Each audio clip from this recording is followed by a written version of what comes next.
un triste tourisme, comme on peut le voir. Alors on continue avec la mobilisation internationale engagée, une vignette qui sera animée par Bruno Spire. Merci de l'encourager également.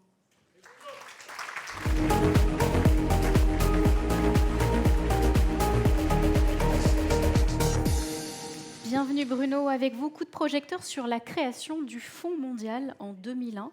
Alors une entité unique et innovante, et surtout une nécessité mondiale.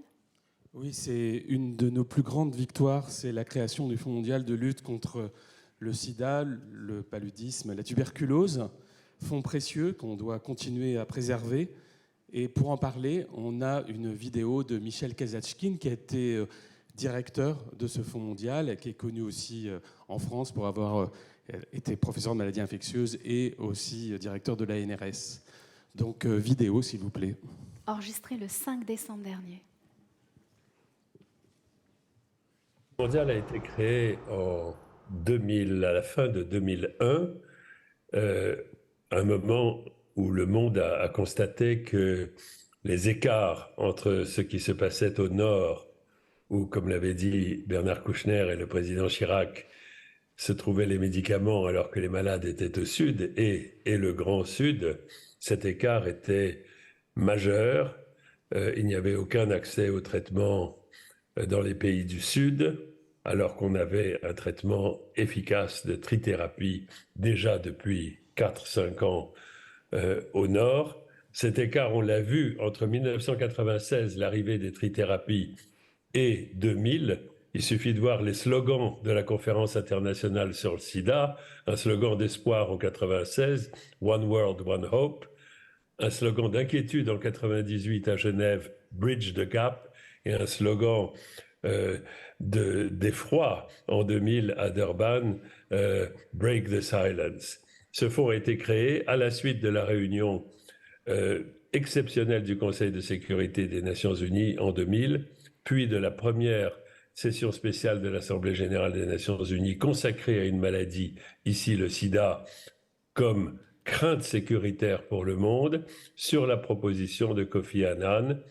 Il a été ensuite élaboré pendant un an, à la suite d'un ensemble de réunions qui se sont tenues à Bruxelles, sous l'égide de la Commission européenne, avec un secrétariat, de nombreux experts, et surtout déjà anticipant sur la gouvernance du fonds, la présence autour de la table de diplomates de tous les pays du monde, du Nord et du Sud, des agences onusiennes, mais aussi de la société civile et du secteur privé. Alors le Fonds mondial, c'était à l'époque, et c'est encore, je crois, un modèle totalement original.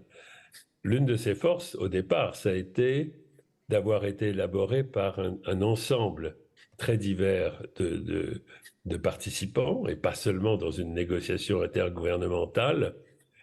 Et ces négociations ont abouti à un modèle, d'une part, de gouvernance et d'autre part, de fonctionnement très original.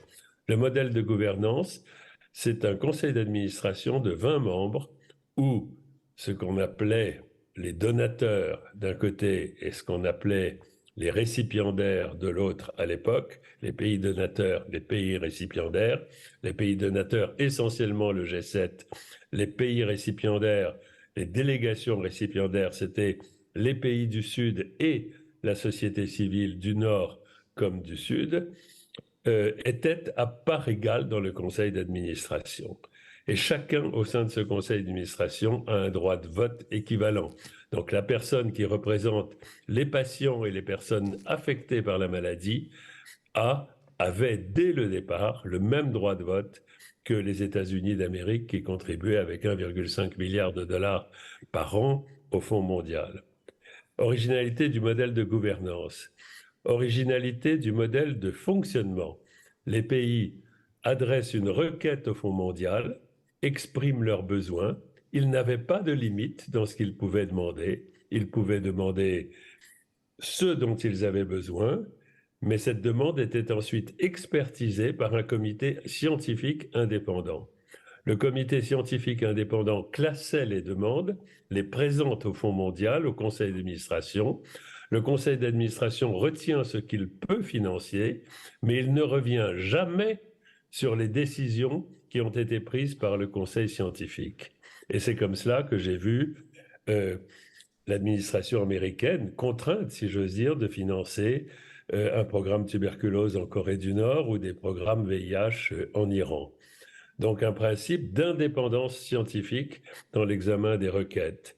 Et enfin, un modèle qu'on appelle performance-based en anglais, c'est-à-dire qu'il ne s'agissait pas, comme dans l'aide traditionnelle, de verser des fonds à un pays, puis de lui demander quelques années après d'écrire un rapport sur ce qui s'est passé, mais un suivi permanent de la façon dont les fonds sont déboursés.